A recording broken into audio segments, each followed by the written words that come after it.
अभी तक हमने जितने भी टेस्ट की बात की थी वो सारे न्यूमेरिकल वैल्यूज पे वर्क करती है। डेटा में हमारे पास न्यूमेरिकल के साथ साथ कैटेगोरिकल डेटा भी आता है, ठीक है। सो जब कैटेगोरिकल डेटा आता है तो उसके एसोसिएशन को चेक करने के लिए, उन्हें कंपेयर करने के लिए हम कौन सा टेस्ट यूज करते हैं? Chi square test.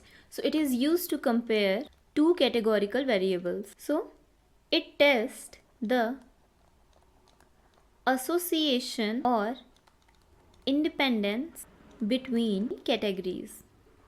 तो जब भी हमें दो कैटेगरीज को कंपेयर करना होता है तो हम काई स्क्वायर टेस्ट को यूज़ करते हैं, ठीक है। तो हम कैटेगरीज को कंपेयर क्यों करते हैं? कैटेगरीज में क्या कंपेयर कर सकते हैं हम, ठीक है। तो ये कंपेयर कर सकते हैं कि एक कैटेगरी का इफेक्ट दूसरे कैटेगरी पे तो नहीं होता, दोनों क्या एक दूसरे से इंडिपेंडेंट हैं। तो जब हमें ये सब टेस्ट करना होता है तब हम काई स्क्वायर टेस्ट को यूज़ करते हैं। सो एग्जाम्पल के तौर पे ऐसे समझ सकते हैं कि एक कैटेगरी दी गई है आपको डेटा में जेंडर, और दूसरी कैटेगरी दी गई है preference for T and coffee, ठीक है।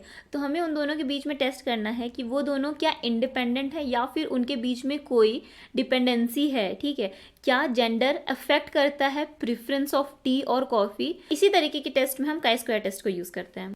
काई स्क्वायर टेस्ट भी आपके दो तरीके के होते हैं। So chi square test for independence and the second type is chi square goodness of fit test. So chi square test for independence is used to compare or see if there is any significant difference between the two categories, okay. So it is used to determine whether the two variables are related to each other. Suppose we want to test if there is association between the gender and the job satisfaction, okay. We want the to test. तो इसको test करने के लिए हमने कुछ sample collect किया। Suppose हमने 200 samples collect किया है एम्प्लॉयज का from a particular company and categorize them based on their gender and the job satisfaction. So जब हम कैटेगोरिकल वेरिएबल का फ्रीक्वेंसी टेबल निकालते हैं तो उसको हम कॉन्टिजेंसी टेबल कहते हैं, ओके। कॉन्टिजेंसी टेबल में नॉर्मली फ्रीक्वेंसी नहीं निकलता है, वो कंपेयर करके निकलता है कि फॉर एग्जाम्पल कितने ऐसे मेल हैं जो सेटिस्फाइड हैं अपने जॉब से और नॉट सेटिस्फाइड हैं, तो उसका जो काउंट रहेगा वो रहेगा कॉन्टिजेंसी टेबल में। तो ये देखते हैं इसका कॉन्टिजेंसी टेबल कैसा बनेगा। सो कितने ऐसे मेल हैं जो अपने जॉब से सेटिस्फाइड हैं, सपोज 50, और कितने ऐसे मेल हैं जो अपनी जॉब से नहीं सेटिस्फाइड है, सपोज 30। फीमेल कितनी है जो सेटिस्फाइड है अपने जॉब से, suppose 20, and not satisfied are 100। तो अगर हम इसका टोटल निकालेंगे, ग्रैंड टोटल, तो हमने सैंपल कितने के लिया था, ग्रैंड टोटल हमें मिल जाएगा 200, ओके। सो ये हमारा सैंपल साइज है। काई स्क्वायर टेस्ट को परफॉर्म करने के लिए सबसे पहले तो हम नल हाइपोथेसिस और अल्टरनेट हाइपोथेसिस इसका सेट करते हैं। There is no association between variables. Alternate hypothesis क्या होगा? There is significant association between variables.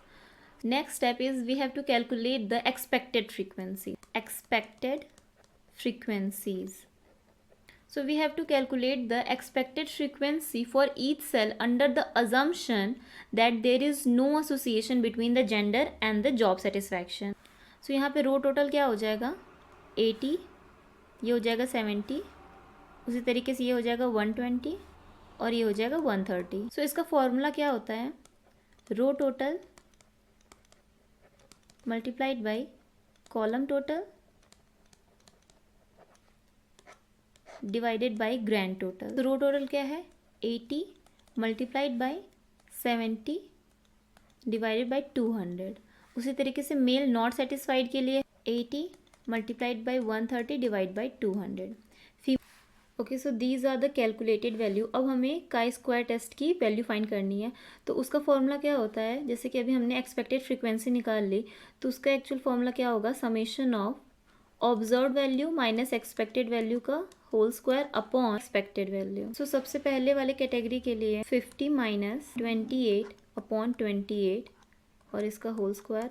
Second वाली कैटेगरी के लिए 30 माइनस 52 अपॉन 52 इसका होल स्क्वायर। सिमिलरली तो जो भी काई स्क्वायर की वैल्यू आएगी उसको आप सिग्निफिकेंस वैल्यू से कंपेयर करके अपने डिसीजन को ले सकते हो। अभी हमने देखा था chi square test for independence, जिसमें हमने दो कैटेगोरिकल वेरिएबल को कंपेयर किया था कि वो रिलेटेड हैं या फिर नहीं, ठीक है। तो उसमें एक स्टेप आया था जिसमें हम एक्सपेक्टेड फ्रीक्वेंसी कैलकुलेट कर रहे हैं for the same variable. Chi square goodness of fit test में क्या होता है? गुडनेस ऑफ फिट का मतलब क्या हुआ? एक ही वेरिएबल का ऑब्जर्व्ड वैल्यू और एक्सपेक्टेड वैल्यू को हम कंपेयर करेंगे, ठीक है, तो उसमें हम काई स्क्वायर लगाते हैं। तो इसमें दो कैटेगोरिकल वेरिएबल की जगह आपको सिर्फ सिंगल कैटेगोरिकल वेरिएबल मिलती है और उसी का ऑब्जर्व्ड वैल्यू और एक्सपेक्टेड वैल्यू मिल जाता है। तो फॉर्मूला जो रहेगा वो सेम रहेगा, बस यहाँ पे आपको जो कैटेगोरिकल वेरिएबल मिलता है वो सिर्फ सिंगल है। It is use to test whether the categorical data follows a specific expected distribution. Okay, तो इसका नल हाइपोथेसिस और अल्टरनेट हाइपोथेसिस देख लेते हैं। Null hypothesis will be observe frequencies fit the expected distribution and the alternate hypothesis will be the observe frequencies do not fit the expected distribution. So इसका formula भी वही है कि summation of observe value minus expected value का whole square divided by expected value. So जैसे हमने पिछले example में एक्सपेक्टेड फ्रीक्वेंसी निकाली थी रो टोटल और कॉलम टोटल का यूज करके, इसमें सिंपल आपको कोई वेरिएबल दे दिया जाएगा, जैसे जेंडर हम मान लेते हैं एक वेरिएबल है, सो मेल एंड फीमेल। ओके, उसका कुछ भी फ्रीक्वेंसी दिया है, फॉर एग्जांपल 30 एंड फीमेल का है 50 और एक्सपेक्टेड क्या था, 25 एंड 40। तो जिस तरीके से पिछले एग्जांपल में हमने निकाला था काई स्क्वायर, सेम उसी तरीके से आपको इस फॉर्मूला में पुट करना है और आपको काई स्क्वायर की वैल्यू मिल जाएगी। सो ये था chi square goodness of fit test. So इसी के साथ स्टैटिस्टिक्स की ट्यूटोरियल कंप्लीट होती है। अगर आपको ये वीडियो अच्छी लगी हो तो लाइक कीजिएगा, सब्सक्राइब कीजिएगा मेरे चैनल पे और कमेंट सेक्शन में ज़रूर बताइएगा कि आपको वीडियो कैसी लगी। So statistics for data analysis and data science जितने भी इंपॉर्टेंट टॉपिक्स हैं जो भी मैंने इस वीडियो में कवर किया है, उन सब पे मैंने एक डिटेल नोट्स बनाया है। सो अगर आपको ये नोट्स चाहिए तो आपको लिंक डिस्क्रिप्शन बॉक्स में मिल जाएगी, आप वहाँ से चेकआउट कर सकते हो। तो इसमें आपको descriptive statistics, probability, inferential statistics with real life example सारी चीज़ें आपको मिल जाएंगी। इसके यूज़ करके आप इंटरव्यूज़ के लिए भी प्रिपेयर कर सकते हो। ये आपके लास्ट मिनट नोट्स की तरह वर्क करेगा।